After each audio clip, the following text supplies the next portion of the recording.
quick. Yeah. So here's a nice opportunity to see a big jet up close. To Alpha 2, please expect a cross then en route via the Charlie taxiway. Our Kiwi friends, as you will see from the roundel on the side of the aircraft.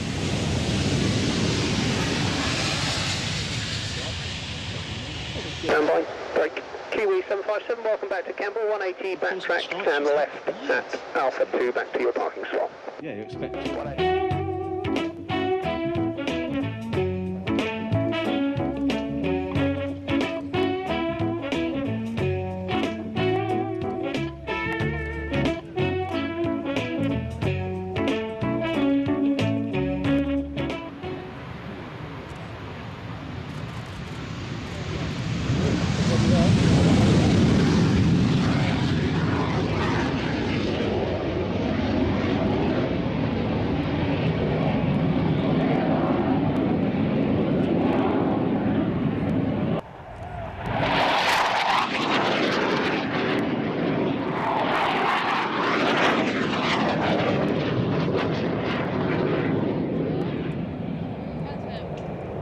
Well, during that loop and pass, ample opportunity to see the beautiful shape and lines of this aircraft.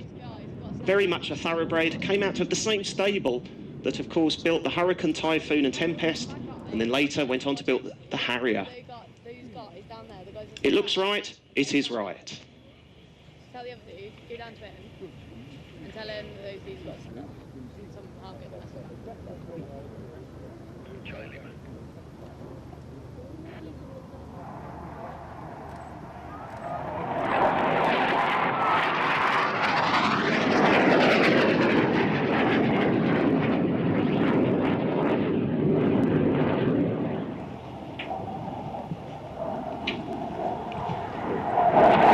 Of the wing gives it more lift, basically means it can fly better at slower speeds. But of course, you have to stop the thing once it's on the ground. You can just use the normal brakes, but the Hunter had a little help by way of this little drag chute that actually has a big effect on the braking capability of the aircraft. It means the brake linings don't get very hot. Ground, We're keeping with the jet theme at the moment. Next drop display item, getting airborne.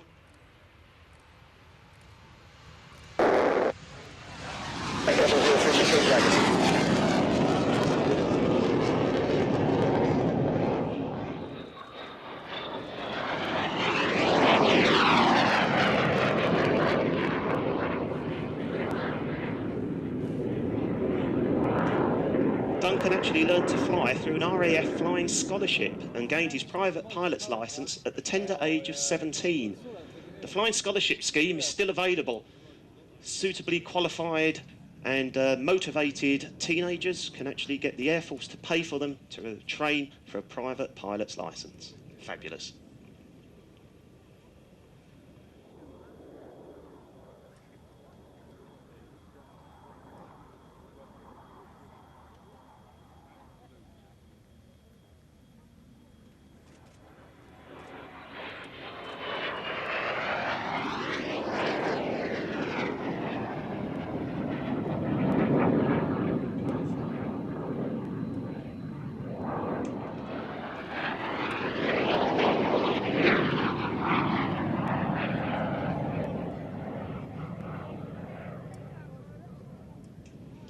The Hawk is the RAF's advanced flying and also tactical weapons training aircraft.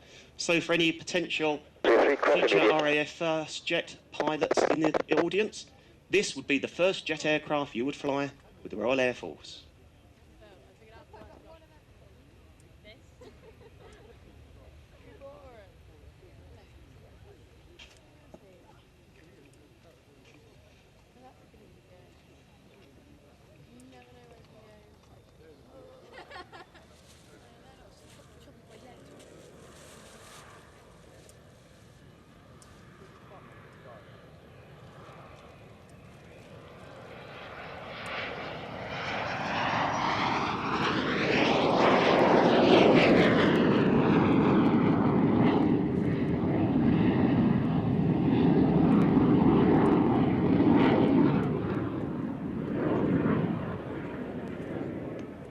Andy, that's not a manoeuvre you would normally do in normal service, would it? low-level aerobatics with your gear down? No, that's a maximum rate turn, trying to turn the aircraft in as small a circle as possible with the gear down. Up. No, with the gear up.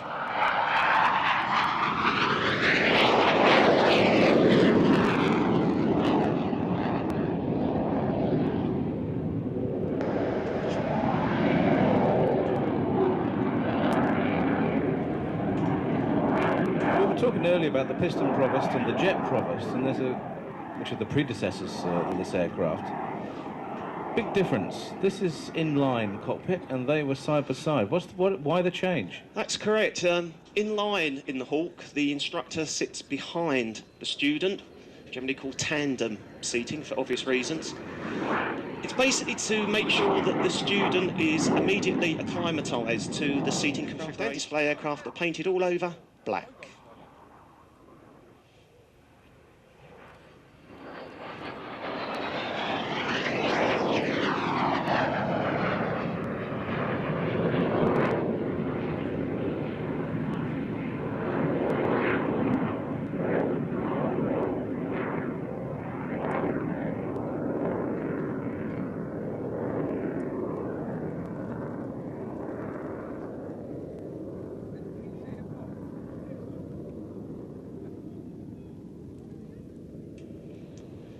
The Hawk entered service with the Royal Air Force right back in 1976.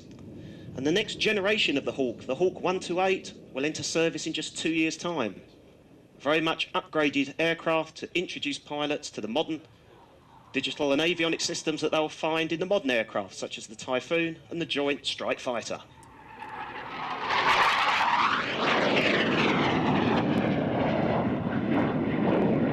Very steep and last-minute line-up there by Dunk. Nose light looking fairly bright in the murky-ish, hazy conditions.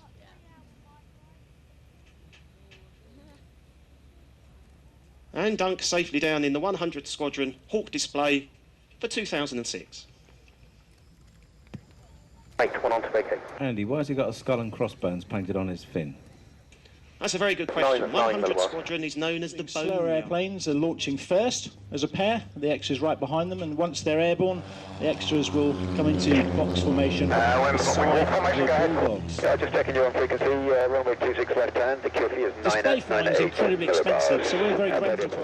It's actually far harder than it looks. The extras don't particularly like flying at this slow speed, so the extra drivers working very hard today to keep them in place. And the other Bulldog is Mark Grigg, one of our newer instructors. Vic, out to the right-hand side. So come in to do a run-in and brake. This is the fastest way to get the airplanes on the ground. It's obvious which ones are the extras, because they're the smoking ones. As they come in front, the lead airplane will pull up and across the formation.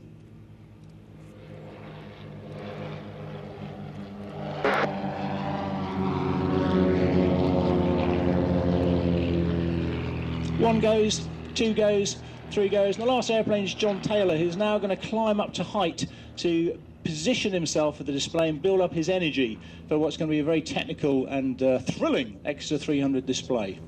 Those are the airplanes coming to land, based on Eric Muller's Spiral Tower. 8G entry to a vertical 4-point roll, followed immediately by negative snap rolls going right, and this is basically a negative snap roll in knife edge, where the gyro forces off the prop contrive to bury the nose under itself, while generating huge oblique angles of attack. And now another half-Cuban compound completing the horizontal 8. This is going to be essentially an avalanche finishing in the down 45 line inverted. Working hard in the cockpit there is John Taylor in his third season with Ultimate High. John's one of the best-known names in British aviation, is widely regarded as one of the very best display pilots in the world. Turned professional as a display pilot in 1977, so next year he will have been displaying for 30 years, which is particularly impressive given that he claims he's 36 years old.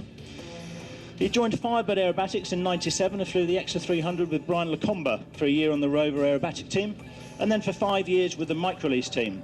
He joined the Ultimate High display team in 2004, and we're delighted to be associated with a pilot of his immense standing in the display world. Now he'll roll inverted with an entry speed. Well, he won't roll inverted, he'll pull up into the 45. 1, 2 and 3, contact Kemble information. 2 rapid spot rolls, left followed by 1.5 positive snaps. If he times it right,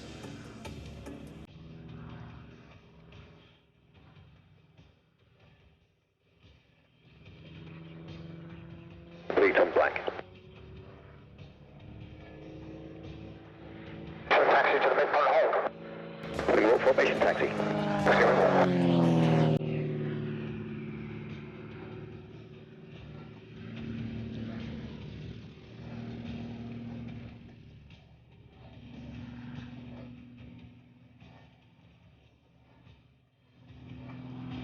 Right, at that stage the instrument panel becomes redundant. All of John's concentration focuses on a piece of kit which costs 15p, a white shoelace attached to the end of the sighting rod to tell him when the airflow reverses there. Back down to base height, 180 knots. And this is a repeat of the second figure, but now if you look head on, you'll see the half Cuban with somersault. It gives us another opportunity to view the tumble from straight on in front of us. The effect's startling to look at. It appears the extra is tumbling nose over tail. Back to crowd centre now for another vertical combination. Not quite so much energy this time, so he adapts the manoeuvre accordingly. Vertical roll, positive vertical snap, and back into the downline. And this is essentially an assessment figure to build energy and position for the next manoeuvre. This shape resembles an inverted P. So he does a roll off the top, and then pushes up or pulls up for a tail slide. It needs at least 6G to get into that clean. It needs all the power he can get to correctly time the different phases. Ends up belly into wind, shuts the throttle for the tail slide. Slides canopy up as John wants to exploit the swing using power to catch the recovery on the inverted down 45. Definitely a figure relying on grunt there. This next manoeuvre John describes as a bit of a breather, with just 190 knots entry and a hefty pull getting up for a clean vertical 8-point roll. Should have just enough to stall turn and check his topping height over the top there. I think I mentioned earlier, as well as being a flying training school, we're an experienced company and anyone can come and fly with us at Ultimate High, even if you've never been in a light aircraft before. We tailor the trips for you, from extremely gentle to gently extreme, because the objective is for you to get out of the airplane afterwards with a smile on your face the size of Wales. You can fly an aero sortie in one of our Bulldogs or the Extra, or if you're really up for it, you can come and be Maverick or Iceman for the day and try our popular Top Gun trip. Kitted out in military flying suits, you'll be briefed on how to fly. You'll get strapped in with your fighter pilot instructor. So your formation takeoff, you'll be shown how to fly the aeroplane yourself. And you'll be introduced to tail chasing, where you'll scream after your opponent, searching for a guns firing solution. In the right place, you squeeze the trigger, scream guns, guns, guns.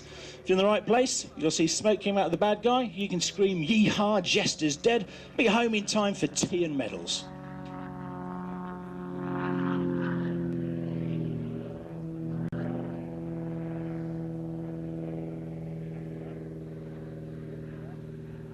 The slowest part of the programme there nicely demonstrates the amazing roll capability of the Extra 300 whilst ploughing back into wind.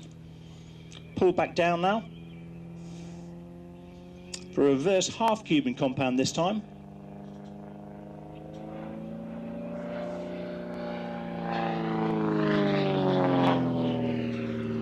Four-point climbing roll into a multiple avalanche or cascade. Reasonably simple to fly. Bear in mind that despite his fitness and experience, this is physically draining for John. He'll be getting really tired now. Care is to be taken to visually check the picture over the top. Not really enough time to check the altimeter. Last tumbling figure now, 170 knots, pulling up into a double vertical roll.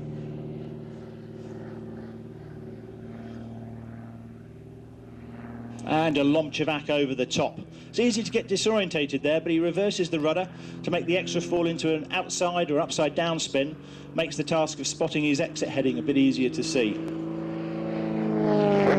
transfer to display now. Nice simple cloverleaf at the upwind end. Keeps the Extra within the parameters of the display box, and you'll notice that compared to the jets, the manoeuvrability of the airplane keeps the airplane right in front of the crowd the entire time. I'll get away shortly. And we'd like to say thanks again to Air Force B&Q for getting us here today. If you want to see more of John's display, they've got some great video footage on their stand.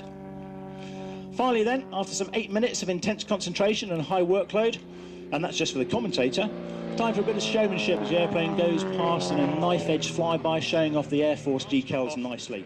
Away we go, the utterly bustly wing walking team.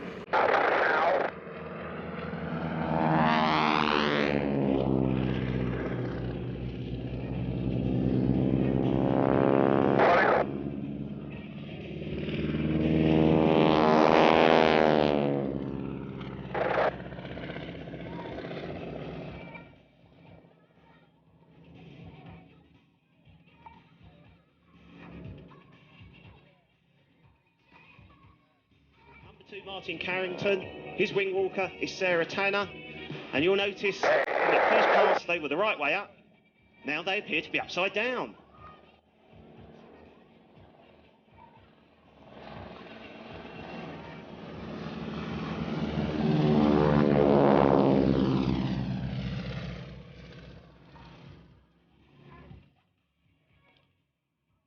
Perhaps we should try that in the commentary box one day. Be nice, wouldn't it? We do have swivel chairs, but I don't think we quite have the swivel rigs to do that. And it is, in fact, this wing-mounted swivel rig that makes all this possible, both entertaining and safe, of course. Fairly cold up there for the two ladies. You imagine driving along 70 miles an hour, put your hand outside the window, feel the breeze. Well, these aircraft are displaying around about 150, 160 knots. Those flight suits they wear aren't just very attractive and very colourful, they're also nice and warm. Ladies obviously having a rest this time, laying on their side, I believe. Go.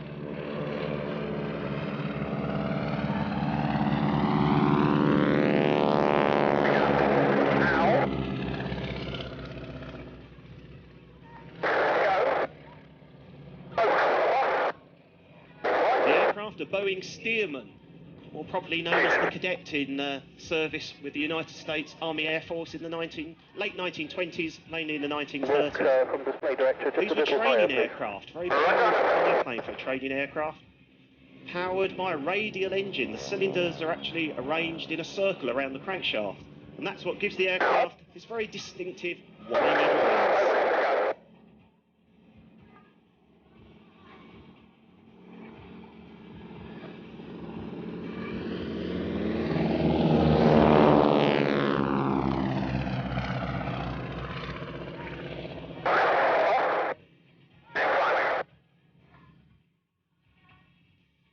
Clearly from up there, they do like to feel loved and wanted. And waved at. And waved at. Dads, you can always take your shirt off and wave that in the air. I'm sure they'll appreciate that. This is the famous mirror formation. Just watch this closely.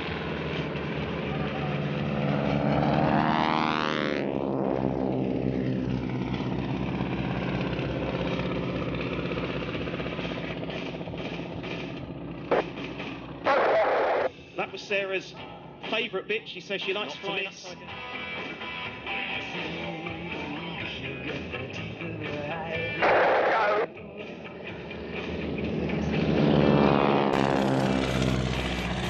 Utterly fantastic. Just a little bit utterly.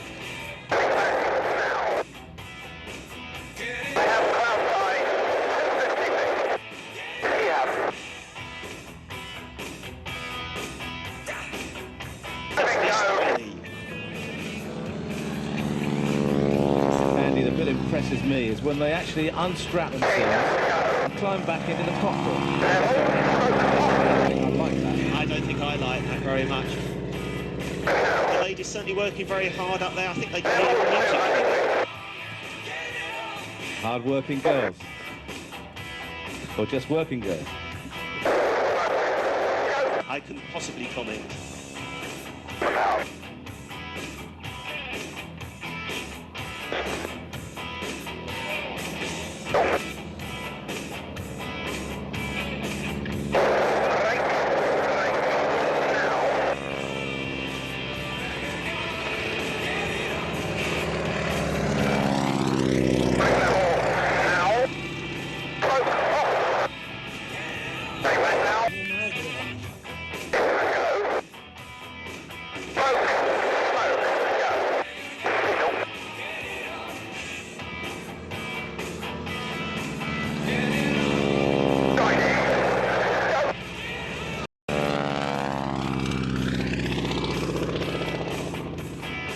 What a great display this is. It has absolutely everything. It has nice noisy aircraft flying. Display 130.675 and await your call in. And a formation barrel roll. Just imagine what it must feel like to the two ladies on the wings.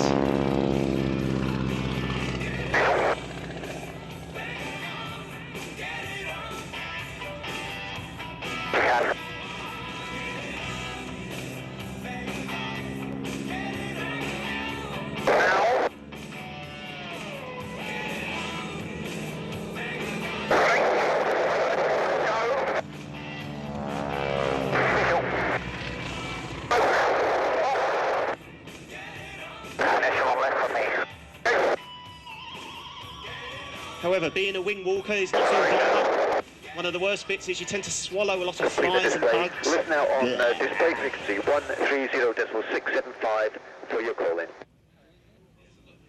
A lot of waving goes on. Boys and girls, another great opportunity to show your appreciation to the utterly bustly wing walkers.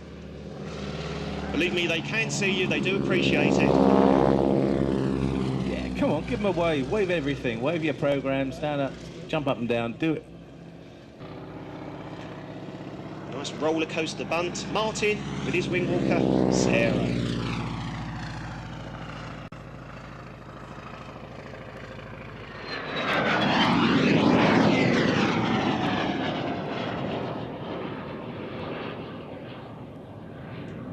First half of the Harrier display, very much conventional flight. The four nozzles that are the secret to...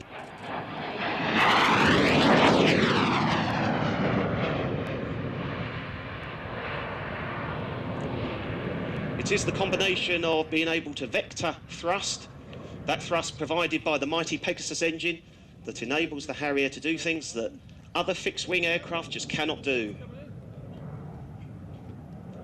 But we must also remember that this is a potent warfighting aircraft, battle-proven, equipped with the latest avionic and weapon delivery systems.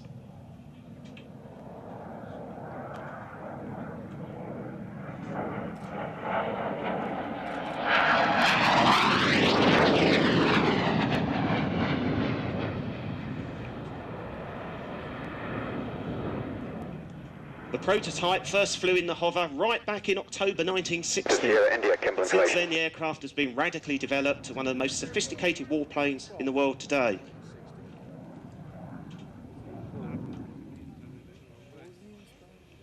First to enter service was the GR1 version, then upgraded to the GR3, through the 5 to the 7, which you see displaying today. And we also now have GR9s in service with the Royal Air Force.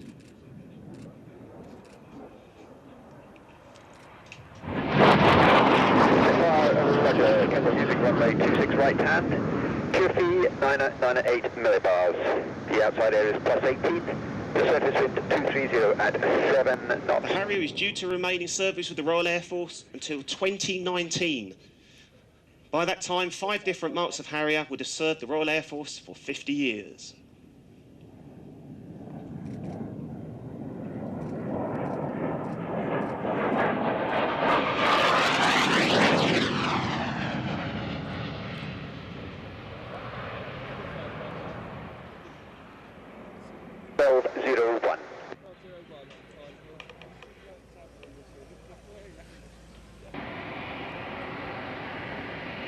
In progress, listen out on display frequency 130.675 for your call in.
obviously a Hughes Owners Club going on somewhere that we don't know about.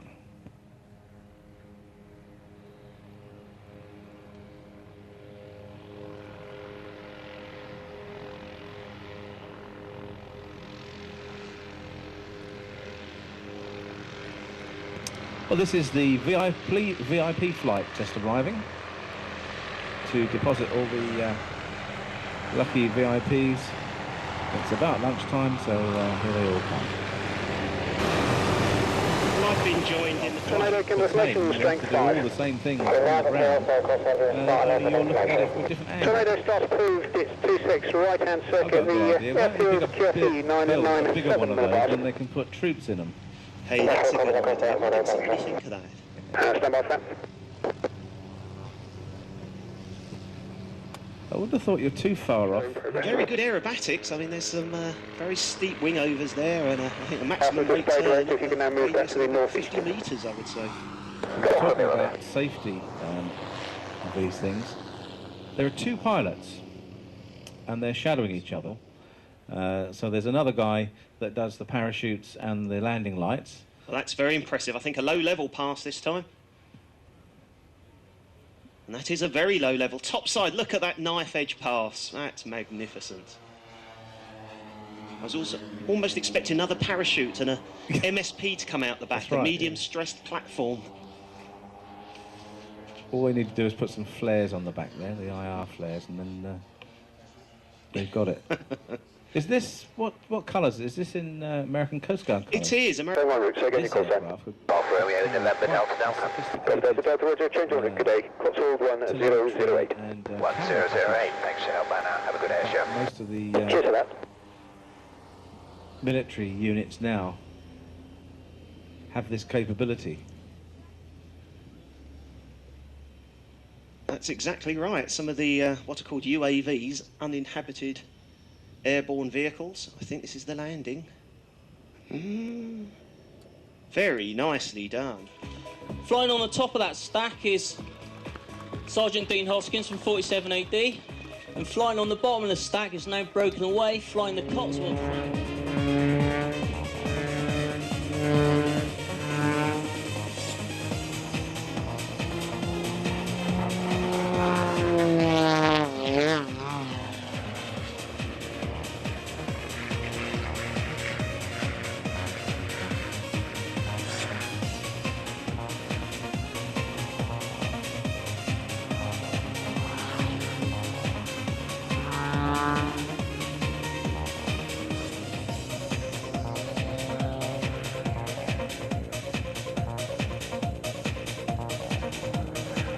Take display time of 1417.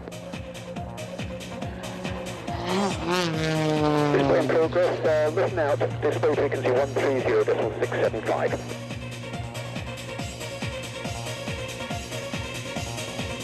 Well, that's one of Denny's trademark manoeuvres, the vertical knife edge. Absolute masterclass of aerobatics. Roger, just listen out on the frequency while the display is carrying on. Denny has never had a lesson in aerobatics. He's completely self-taught, which is why he has his own style, and he's certainly demonstrating that style to us this afternoon.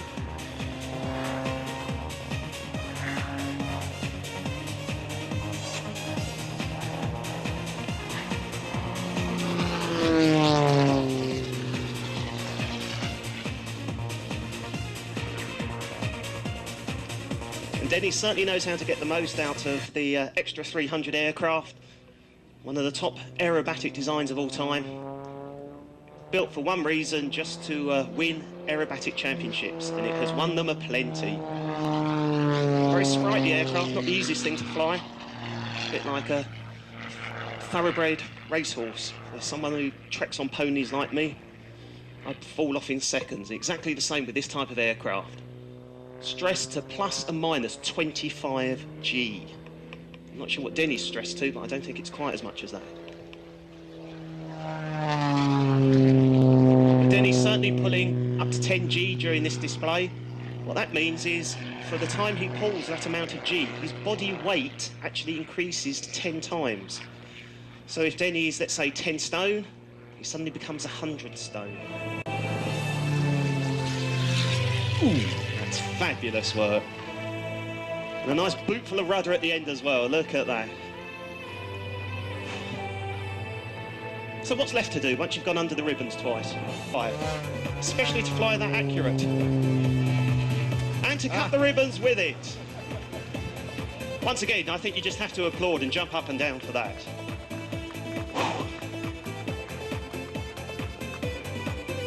The Merlin will shortly pull up into a 45-degree wing over to the left-hand side.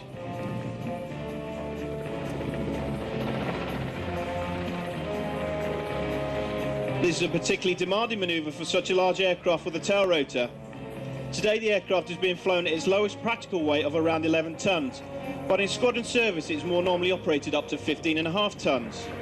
Colin is now running towards you at 130 knots, and he will show you the underside of the Merlin as he passes. The speeds and bank angles are constantly being called out by today's co-pilot, Flight Lieutenant Carrington, who is coordinating the display manoeuvres from the centre seat, and Sergeant Andy Unsworth, who is operating the cargo ramp at the rear. As the Merlin performs a quick stop in front of you, Colin will set up to demonstrate a manoeuvre that very few aircraft can do, and that is to fly backwards whilst climbing. He will now climb the aircraft to 300 feet before bowing the helicopter towards you. Don't forget to give them a good wave. They've got a big window so they can see you all out there.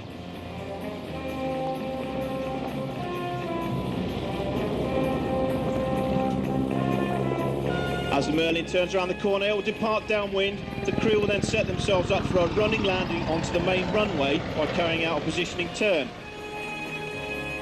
It's during this turn that Colin will reduce the speed to 60 knots. This is the maximum speed at which the Merlin is clear to carry out a running landing. As the aircraft comes around the corner and prepares to land, Mike Barclay will deliberately leave the lowering of the landing gear till the last possible minute. Don't worry, he hasn't forgotten.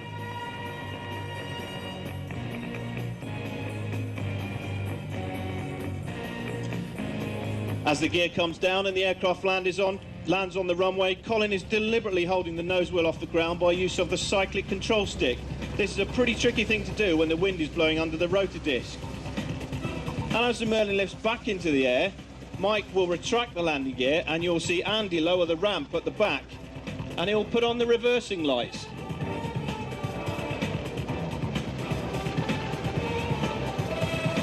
Now Colin will carry out a particularly difficult 540-degree pirouette of the Merlin along the crowd line.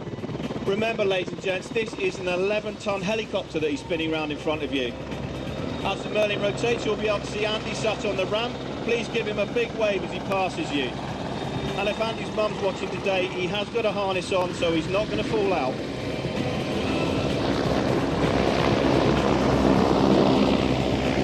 As the aircraft comes to the end of its pirouette down the end of the runway, Colin will set up for a maximum power vertical climb up to around 600 feet.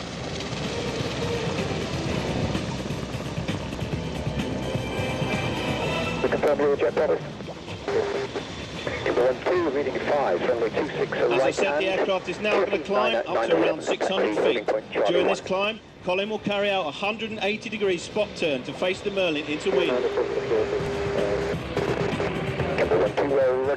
Now this is the part where the view for the crew turns rapidly from blue to green as Colin executes a near vertical nose-down dive. Remember, 11 tons of helicopter hanging in the air. This dive creates a lot of energy, and as the Merlin carries out a 360-degree turn, Colin will bleed off this energy by performing another quick stop. As this name suggests, this involves the helicopter going from 140 knots to 0 knots airspeed as it comes to a rapid stop. Today, Colin will extend very slightly just to avoid the downwash that's going to affect the aircraft on the other side of the static park.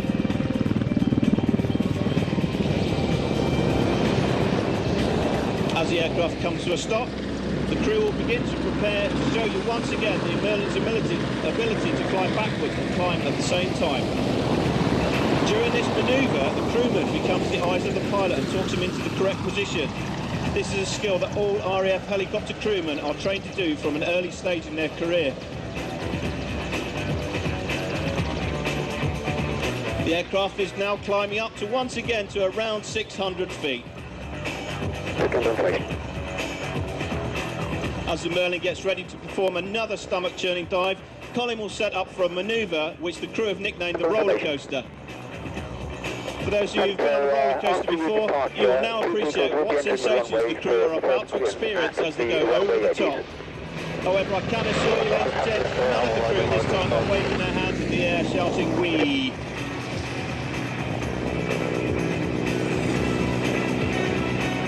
As the Merlin comes over the top, it will begin to pull out of the roller coaster, and the crew will then reposition the helicopter, performing another 180-degree wing over to arrive in front of you towards the centre of the crowd. As the aircraft climbs, you get a good view of the large rotor blades on top and the 3 engines that keep this aircraft in the air. If anyone's wondering about the large thing that sticks out the front of the helicopter, that is an air-to-air refuelling probe. Kemble display thing fine. As the aircraft comes in, it'll pull up to 600 feet. When Colin reaches 600 feet, it'll carry out a 360-degree double spiral descent. This is known as the Cookery Crossover, and it's named after the famous Gurkha insignia, which is worn by all members of 28 Squadron and commemorates the squadron's 50 years of active service in the former British colony of Hong Kong.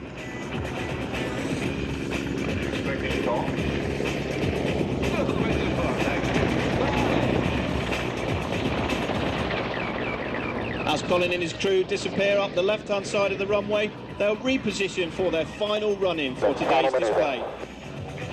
Wind check 2408. Colin will use the turn to allow the aircraft's weight to bring it down and set up for a maximum speed fly-through.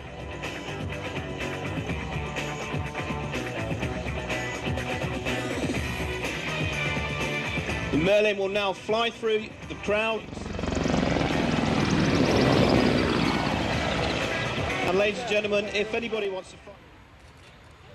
26 from Charlie 1 to report Alpha 1.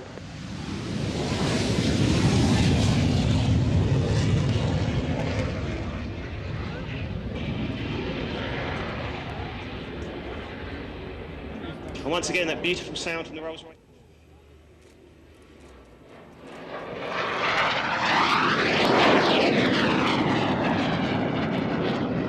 1963.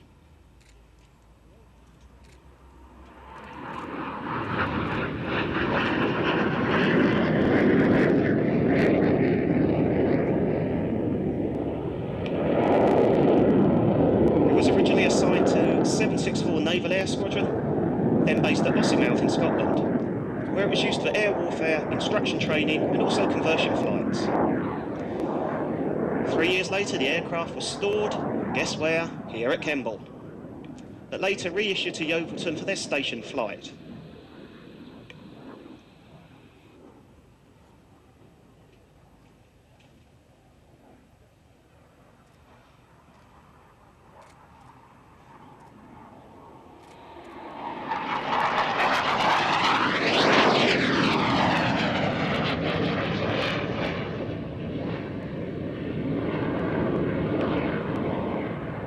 Towards the end of her operational career, she served with the Navy's Fleet Requirements and Air Direction Unit, known as FRADU, before retiring from operational service back in 1994.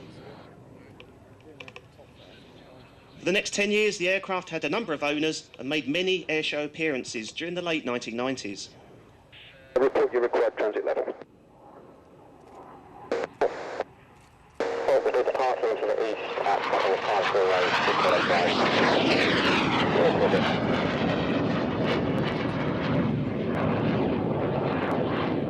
Once again, a small puff of smoke from the tyres, Brian safely down.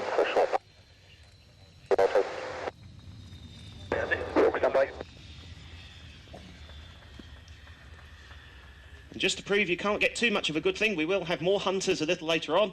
In fact, just to prove... Sean Patrick giving us a nice fly past in an aircraft marked in the test pilot school at Boscombe Down. Now, Sean is a PPL, private pilot's license.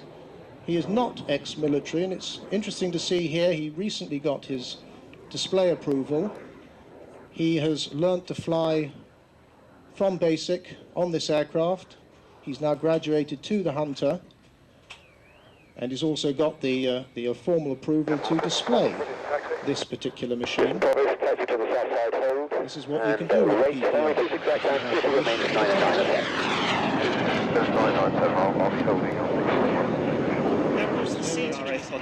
That's correct, they're basic cramming. I should just say on Sean, he works as an investment advisor for those who wonder what people do. He's not even an airline pilot.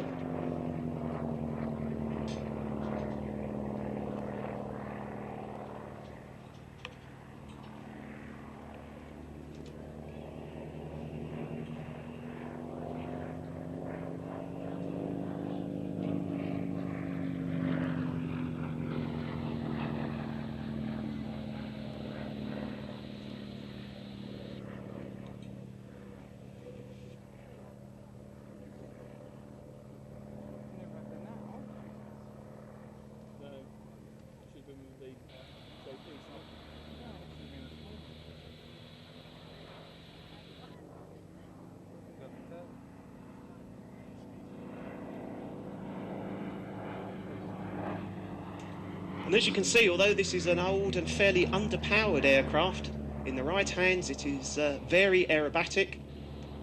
We saw Denny Dobson in the extra, tumbling it around the sky. Very different display by John here, because he obviously doesn't have that kind of power. This kind of display is all about energy management, making sure you have the energy available at the right time. The Air Force ordered 200 Provosts in May 1951. And when it entered service, the Air Force actually adopted a new training syllabus. Prior to this, RAF cadets started their flying training in the Percival Prentice and then moved on to the Harvard. Now, this system had been used since 1948, but with the introduction of the piston provost, a new system was devised, basically separating out basic and advanced flying training at various flight training schools, or FTSs. Some FTSs, those carrying out basic training, were equipped entirely with provosts, while those schools carrying out advanced training operated the Vampire. Now, this is the system we still use today. We have basic flight training and advanced flight training.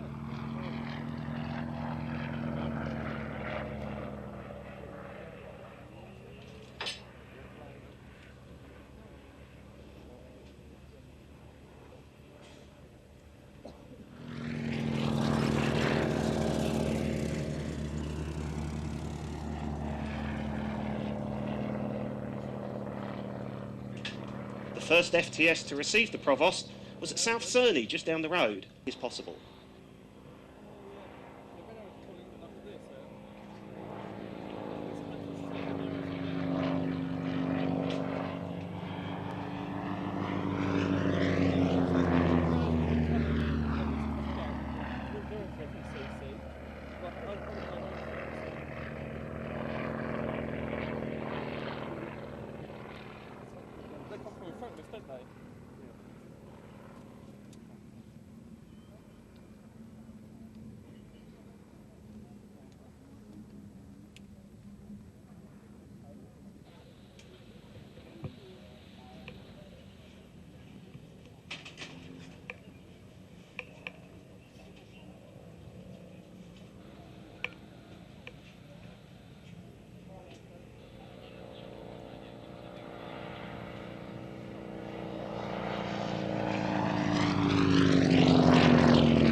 Now, we've just seen the Jet Provost display. And as I mentioned, the Jet Provost was a direct development of this, the Piston Provost.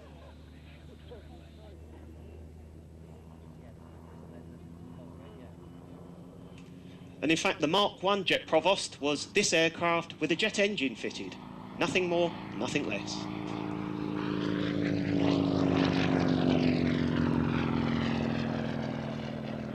Kemble display, request from the director you land now, the Reds are inbound over Thetford.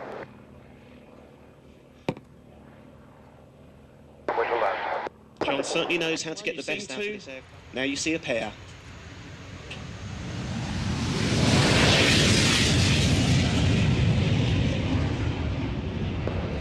Pistol Bravo, go ahead. Let's squash in the wake, enter back check is required.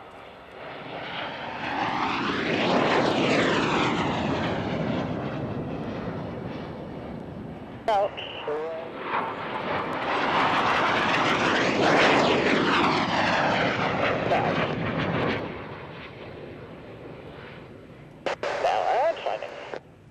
Lead aircraft is Hunter T7, Whiskey Victor 372, known to everyone as Fox 1. Initially built as a single-seat F4 at Kingston, first flying in July 1955 by Hawker test pilot. When I was a child, I caught a fleeting glimpse. What a wonderful example of formation Hunter flying by Delta Jets. Here in its number 2 squadron markings, number 2 squadron still in service with the Royal Air Force. Blue Diamond's doing the same, popping the drogue chute. You'll see there's a little cabinet flight just behind the tail.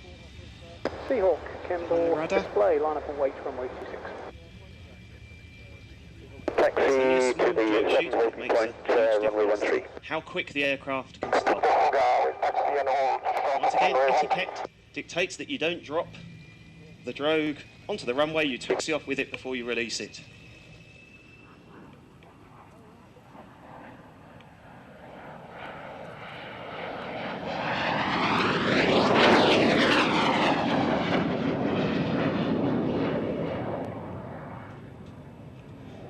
For a long time, it looked like this aircraft was not going to be a success, since the RAF just was not interested. Fortunately, Seahawk replaced by the other marvellous aircraft, the Sea Vixen.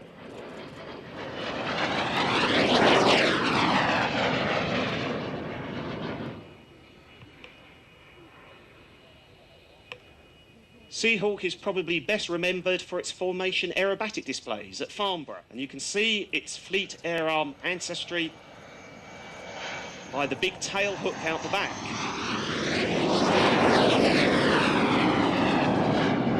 Landing on an aircraft carrier was always an exciting thing, almost as exciting as taking off from an aircraft carrier. To help with stopping the aircraft, you couldn't use drogue chutes, you couldn't use reverse thrust. So what you did was run some wire hawsers across the deck. The idea being that on landing, the hook on the back of the aircraft grabs hold of one of those hawsers and brings you from about 120 knots to 0 knots. That was the theory. It worked most of the time. But rest assured, most Navy pilots landed with their hand right on the throttle, just ready for the bolter to go around.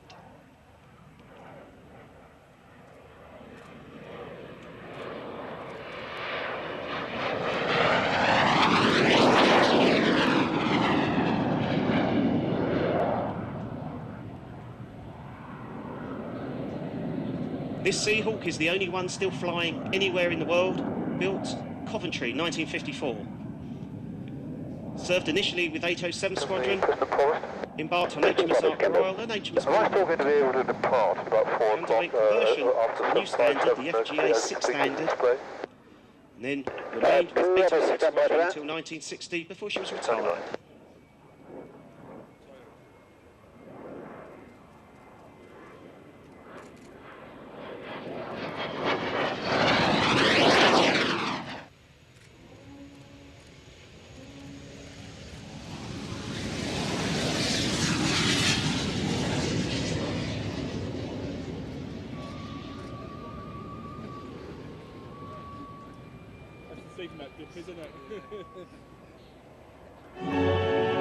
Progress, US is now 1545.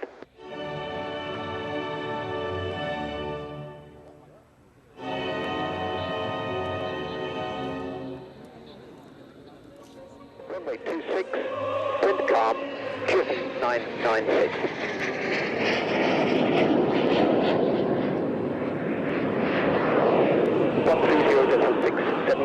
Display in progress.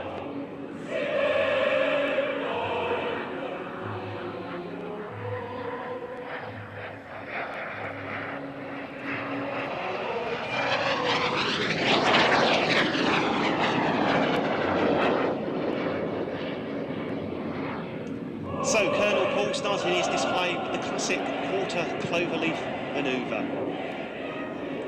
The Magister was the first primary jet trainer to enter production, based on a requirement from the French Armée de l'Air.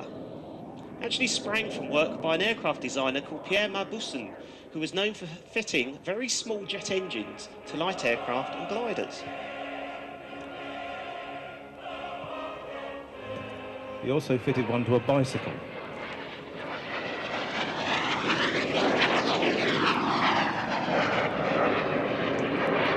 Now, we've been talking about the thrust available from engines, the Pegasus on the Harrier, producing 22,000 pounds. Well, this aircraft does have 2 jet engines.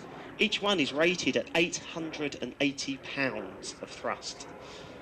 That's just slightly more than your vacuum cleaner.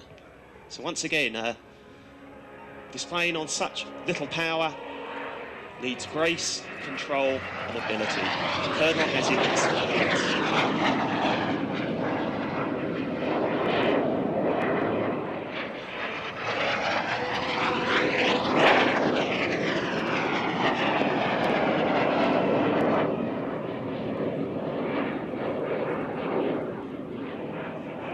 You're still monitoring 118.9, South Stony is notified active.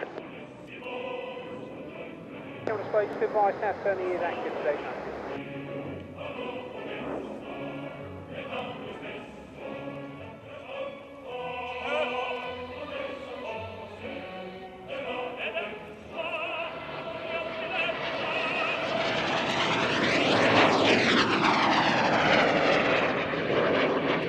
This is in fact Colonel Paul's 5th year displaying the Magister, and he tells me this really is the final year of the Magister display.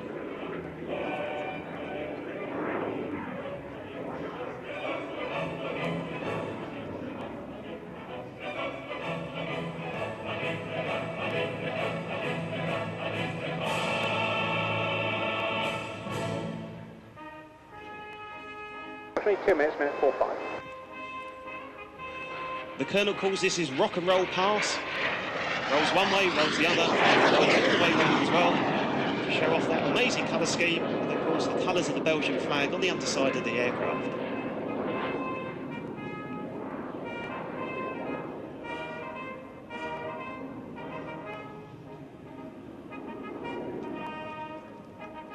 Pulling up here for another repositioning manoeuvre, the Split S, also known as the Immelmann, after the First World War German pilot Max Immelmann. A very quick way of changing direction. This is the Colonel's last pass. He's giving you a wave, so please give him a big wave back. Lieutenant Colonel Paul Revive, Belgian Air Force, Fouga Magister.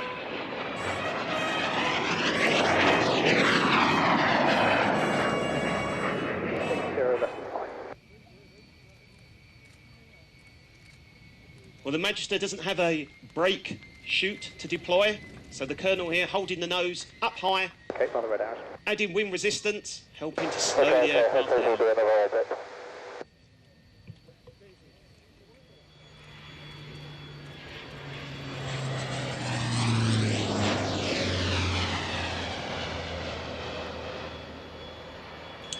So that was the run-in and brake. Now this manoeuvre is more usually flown by fast jets, as it gets the aircraft on the ground in the shortest time possible, whilst also being rather good fun to fly, as you can see. This is instead of flying a normal circuit around the airfield where it would be more vulnerable to hostile ground fire, and as you can see, even a larger aircraft like the Herc can pull it off in style. They'll now pull up to 500 feet downwind and open the cargo door, which hinges upwards in preparation for a tactical landing. At the moment, down the back of the aircraft, the loadmaster and movements crew are preparing for an offload. Typically, the loadmaster will announce 1 minute to go at this point, and their vehicle engines are started. There's then a 30-second warning to warn everyone that the aircraft will be landing shortly. At 15 seconds, a further warning is given along with brace, brace. This is to prepare up and down the back end for landing, which, as they don't have much view of the ground, can feel rather abrupt. As soon as the aircraft is down and slowing to a halt, there will be a call of red on, along with the red jump light. At this point, runway 317 hold, remain south of the runway. 26 right hand, QP is 996, Cotswold 1007. now, as you can probably see, we had 2 Land Rovers on board today, crewed by the UK Mobile Air Movement Squadron, who are also based at Lynham. But it's not just Land Rovers and troops who carry them. During the Pakistani earthquake relief efforts, RAF C-130Js from Lynham flew 550 flying hours, delivering 454 tons of aid. This was 45% of the total international military airlift from Turkey to Pakistan, and 25% of the total international effort, which I think we'll agree is a fantastic effort by 3 RF Hercules and RF Liner. As you can see, the aircraft is now reversing, showing that it has good manoeuvrability even on the ground. This means that if it lands and offloads on a short strip, it can rapidly reverse and take off again, allowing other aircraft to use the runway. The J is powered by Rolls-Royce Allison turboprop engines, which develop 4,700 horsepower each, and these drive modern 6-bladed carbon composite propellers, which, as you've just seen, are also fully reversible. The aircraft will now perform a tactical takeoff. Notice what little runway he used before leaving the ground. They'll then climb away initially at a speed called B2. Climbing at this speed means that the aircraft is at the best angle of climb, getting it away from the ground more quickly, and this style of departure is often used in hostile environments where a small arms threat from rifles or other light weapons exists, as it allows us to get out of the high threat zone as quickly as possible. While externally the aircraft may appear to be similar to its predecessor the K, they are on the whole a very different aircraft. J has newer, more powerful engines, more efficient 6-bladed propellers, and a glass flight deck which incorporates multifunction flat-screen displays. And these displays are complemented by head-up displays as well, which presents a wealth of flight management information directly into the pilot's field of view, significantly enhancing his situational awareness. So on your left now, you'll see that the J has surprising manoeuvrability for a large aircraft, first of all climbing to 1,000 feet and then into a tight turn. And Ben will now continue the turn towards us until he's pointing straight at us for the nod. You may have noticed during this phase move further south from your gun position, please? between the engines on each wing, unlike the K model. Thank you. This is because, although our engines are more powerful, they're also more efficient, hence we don't need the extra fuel tanks. Now have your cameras ready, as this is one of the most impressive manoeuvres on the display. The QFU is 9 and 9 The pilot will put the aircraft between 35 and 40 degrees nose down, which is pretty steep and gives you a clear view of the top of the aircraft. 12. And there he goes. He'll then pull level at only 300 feet before breaking away into a climbing turn back to 1,000 feet. Over.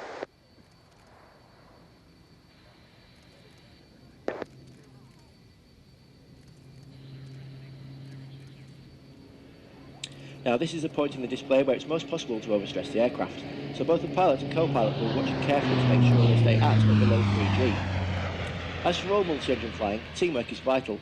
Display flying in particular is very challenging for a crew, as the aircraft is being flown close to the ground and close to its limits for much of the time, and Ben will be getting heightened speed calls from the key points in the display from Phil to ensure that the aircraft is flown safely. As you can see, the J is now back at height and it's over for another wing over into a high-speed, low-level pass, so have your cameras ready again. At this stage, the aircraft is accelerating to about 250 knots, while descending to only 100 feet above the ground. Although this may look pretty low, one of our airdrop options is to fly even lower down the runway and push supply crates straight out of the back of the aircraft. They're only equipped with brake parachutes, so it's vital the aircraft is kept steady and low while the stores are released. And this type of drop was used to drop food and supplies in Ethiopia.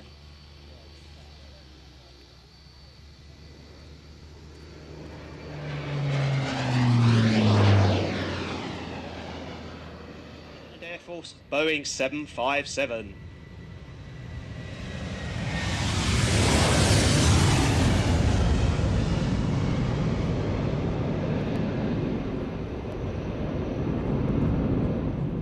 Well, it's not often you see an airliner take off like that. Huge amount of bank immediately after takeoff. Now keeping the aircraft in a very tight circuit. Just 300 feet and 140 knots. Keeping the aircraft very tight for the first pass.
expect a departure imminently.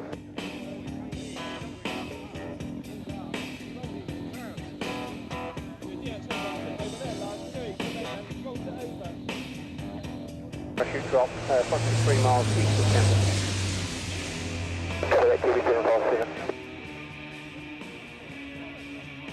Include the Wanaka Airshow, because there's some fantastic flying going on over there, just like we've seen here today from the Royal New Zealand Air Force. 757, contact Kemble information now 118.9. And that's a very impressive stopping capability there. 6,000 foot of runway, fairly small by airliner standards, although... You don't need all that. Well, the captain was telling me their home base back in New Zealand has a runway similar length, so this is just business as usual for them. Can we take the next right just...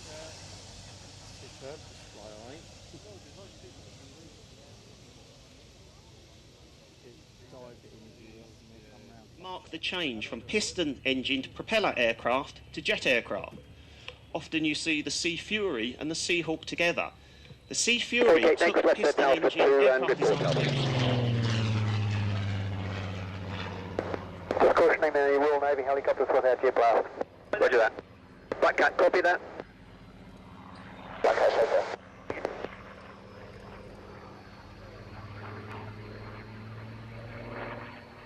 Confirm minute 32, still good.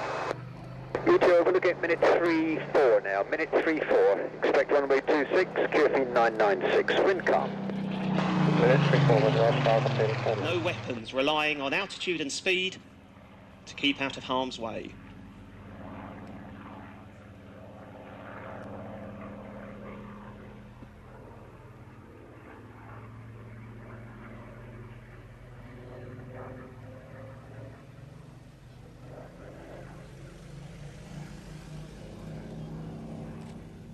One to time on task. Copy flash.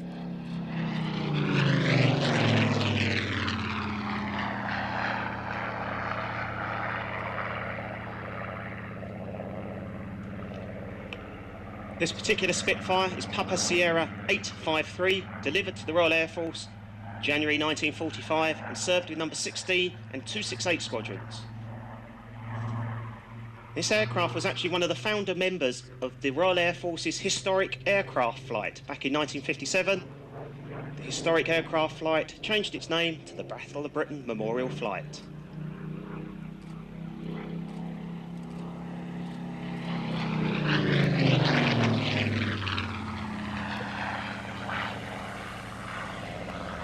Kemble.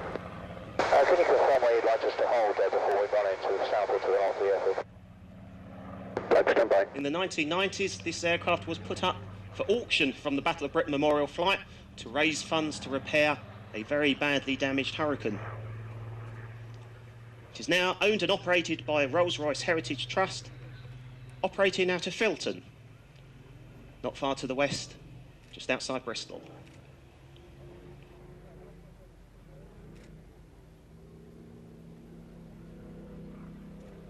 Q757 Kemble. Yeah, just request the crew bus back to our position now. We'd like to go to the other side if possible. Q757. Earlier, not so much a display as a dance.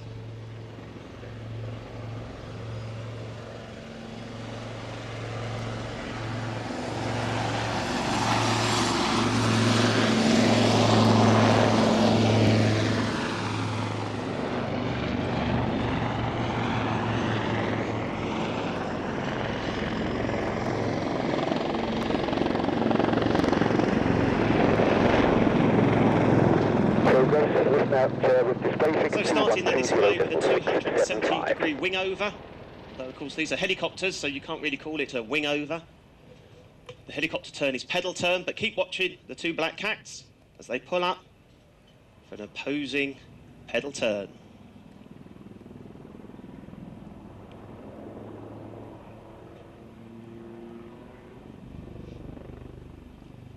They will now reposition in front of you for the first of their opposition manoeuvres this afternoon.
Kemble ground. Starting shortly, you run time? Kitty Hawk, expect minute 38. Minute 38 for Kitty Hawk, that's copy. Kitty Hawk, runway 26, the surface wind is calm, outside aircraft 21, QFE 996 millibars. 996, pushing through the city. Andy, there are some manoeuvres going on here that don't appear in any aerobatics manual that I've ever seen. What are they calling these manoeuvres? Anything? Well, the first one you've just seen is called the carousel. You see the two cats facing inwards again. They're going to continue to climb whilst going backwards for another one of those gut-wrenching nose-over manoeuvres. Just watch this.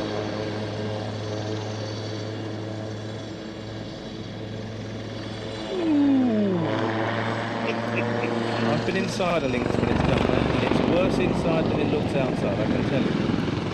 Well, they're now going to position for another one of these set-piece choreographed manoeuvres, this time called the Pirouette. And once again, the cats will be no more than one rotor's diameter apart.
Once again, keep watching as the two aircraft pull up for another one of those opposition pedal turns.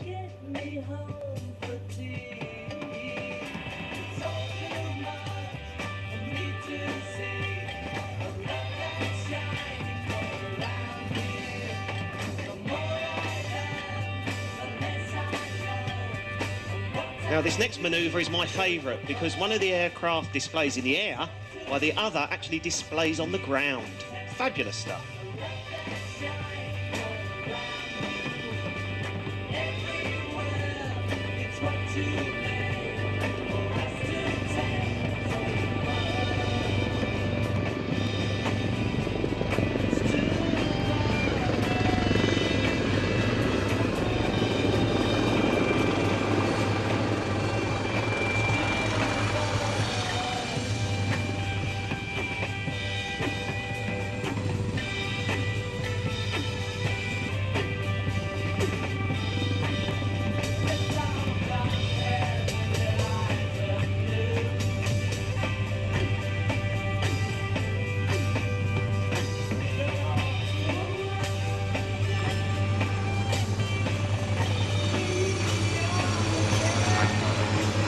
Once again, watch for the backwards climb.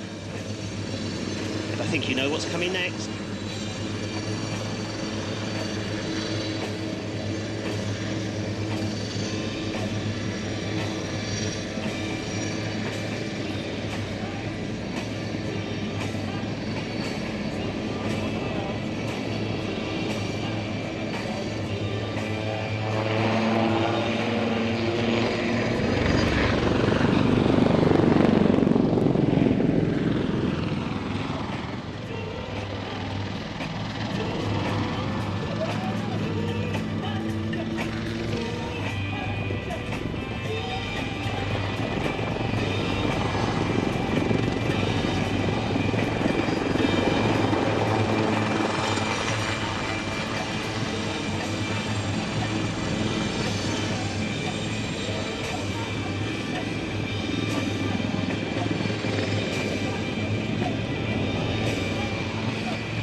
to get too involved.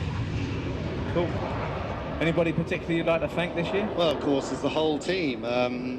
As everybody's probably aware, Delta Jets are a major participant in the show, and they provide all the ground.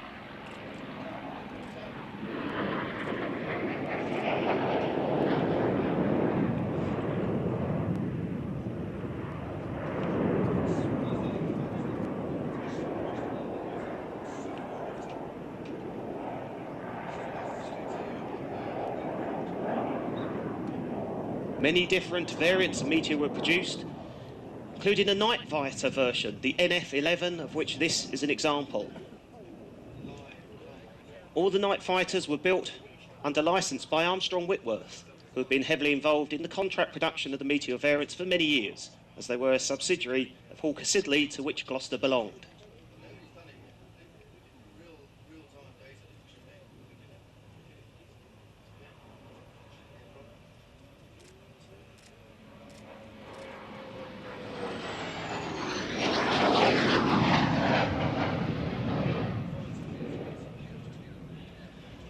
To increase the range of the night fighter NF-11 version, they routinely carried two 175-gallon tanks.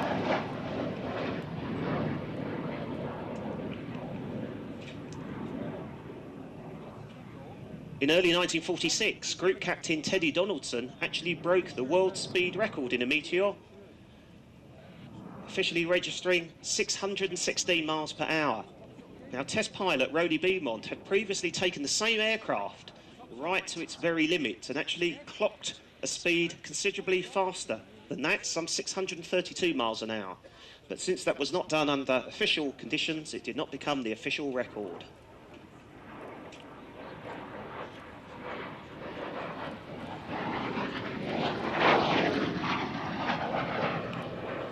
Right, look in front, next display item, P40 Kitty Hawk.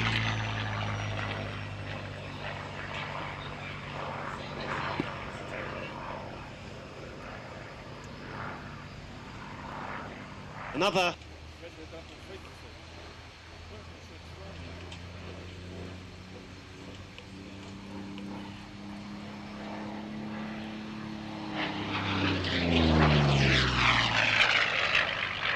This particular model of Kitty Hawk is the P40N model, which used the most powerful derivative of the Allison 100 series engine, producing over 1,000 horsepower.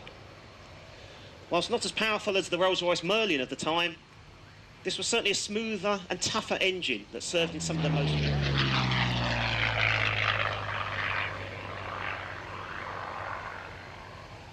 Peter was telling me that the Kitty Hawk is definitely a true pilot's aircraft, arguably the finest ailerons of any fighter of the period, with a roll rate greater than that of either the Spitfire or the Mustang.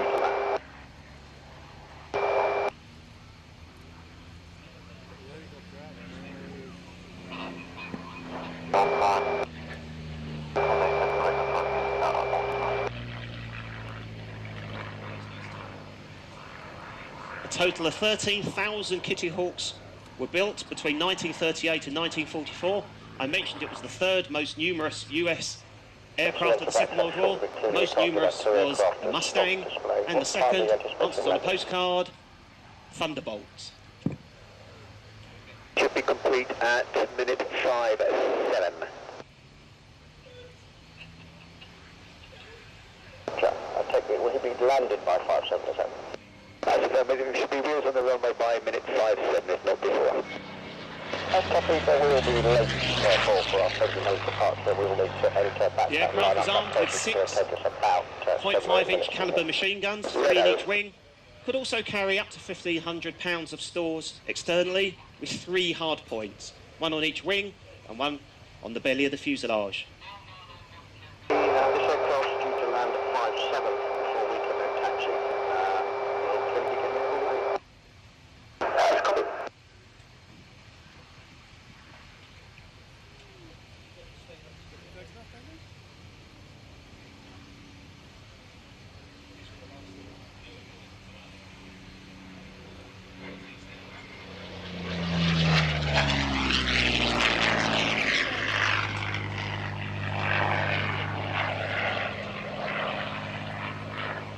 This particular example of the Kitty Hawk is one of just 19 Kemble, world the is airworthy, quite a few in New Zealand. will be departing on completion of this Manufactured in display. October 1943 and actually saw operational service with the Royal Canadian Air Force. To take the runway whilst it's displayed. Red Arrow, stand by.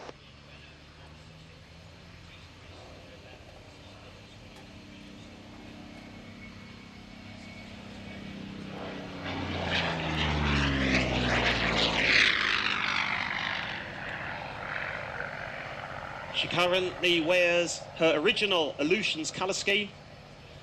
And in fact, the airframe has just clocked up 1,100 hours, so in war terms, that's a fairly young airframe.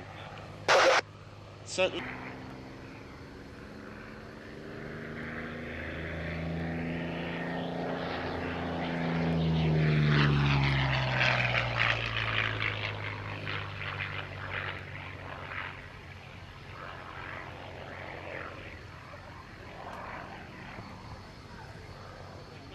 In the Kitty Hawk. Request taxi and into manufacture.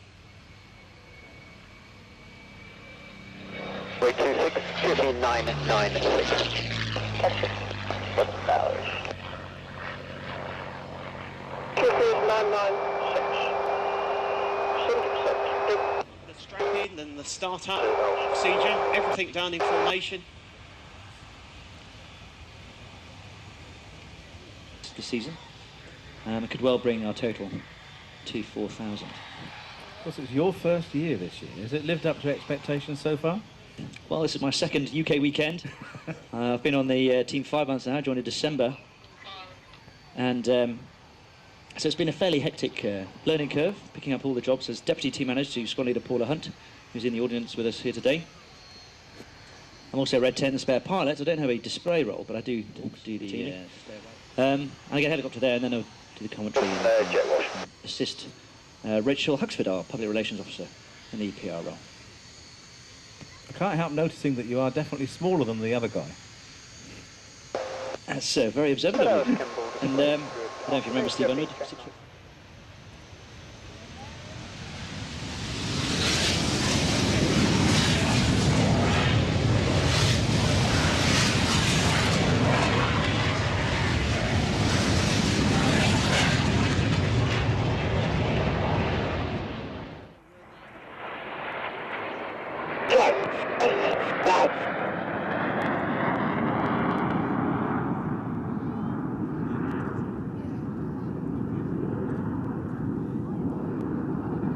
There are, ladies and gentlemen, almost a mile above us now. That's almost 6,000 feet.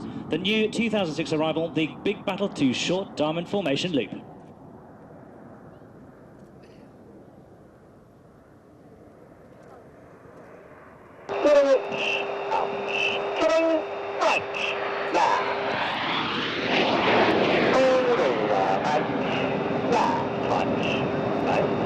Led at the front by Squad Leader Dickie Petunis, Red 1. Red 1, Dickie Petunis joined the team last year as leader, and this is second and last year on the team, as he's shortly to leave on promotion to Staff College overseas. Dickie served on the team in the 98 to 2000 years, and was the synchro lead in his final year. Dickie hails from Essex, though his father's family, with a name like Petunis, hails from Greece, with his farmer coming from Rhodes. Here we are now in Apollo formation, with the aircraft only 6 to 8 feet apart. Ladies and gentlemen, the Apollo Bend.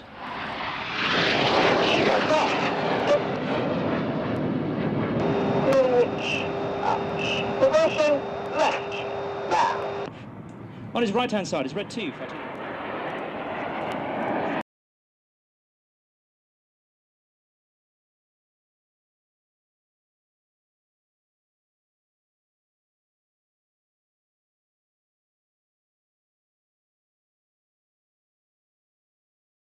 Rolling above us now at almost 4,000 feet, and at 350 knots, which the speed for the entire display, 350 knots, is almost 400 miles an hour.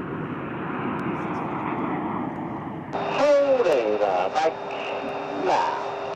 Step off. Pilots are pulling up to a 3G in this turn now.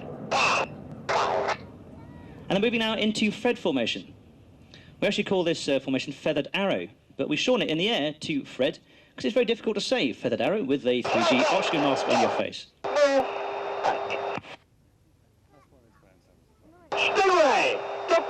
As Dickie calls the team into Stingray formation, the aircraft that are moving smoke the move, and then we turn the smoke back on again when we present it to you, crowd front.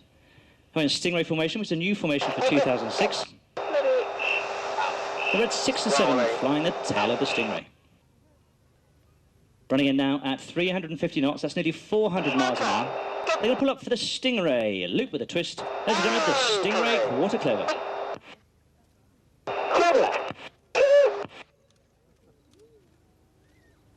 Coming left now.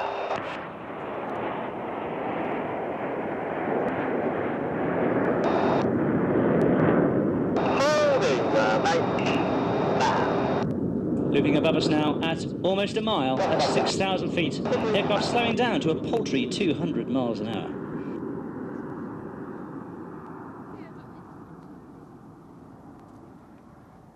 The aircraft bottoming me out now at 3G. 1G is what you and I feel here, which is Earth's gravity. But due to the movement of the aircraft, the pilot's experiencing 3 times that. Everything weighs 3 times more.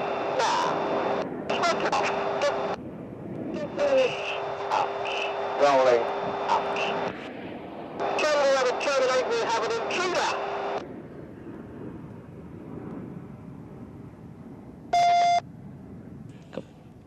Ladies and gentlemen, we're just going to roll out briefly here. We've spotted somebody that's actually invaded our temporary restricted area, which is the display airspace that we control for our display, which allows the pilot to concentrate on formation and not on the usual rules of the air, where they'll do short diamond loop. Short diamond.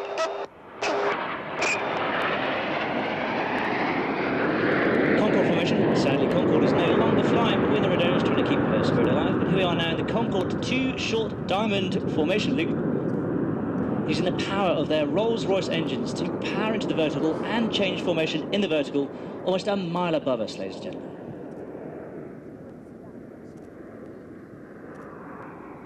Turn left now. On the right-hand side of Red 2 is Red 4, so leader Scott Morley, Harrow pilot, through and through, so got 3 and 4 squadrons. And finished as a weapons instructor, where he also earned the Distinguished Flying Cross on combat operations. Moving into a 9 arrow formation now. On the left-hand side now, just being joined by Red 9 there on the left. It's Red 5, Captain Pablo Paulo Grady. Pablo's a Yorkshireman and joined after the cadets, joined from the Royal Air Force straight after school, served as a Tucano instructor, and then as a Jaguar pilot, much like his colleagues Greg and Domo, fellow first years. Here we are in Signet formation with the Reds 2, 4 and 8 on the right-hand wing, Reds 3, 5 and 9 on the left-hand wing. Ladies and gentlemen, the Signet Bend.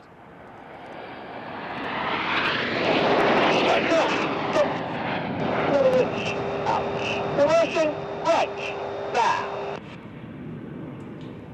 As you look at the pilots there, as they roll out from the Signet formation, it's worth noting that they're flying a close formation, not looking at the closest aircraft, but looking on the leader's references alone. So that means they've got 2 aircraft inside them if you're the outside man. Now here we are in a big Vixen formation. As the wings of the Signet move forward, we move Red 6 and 7 reposition.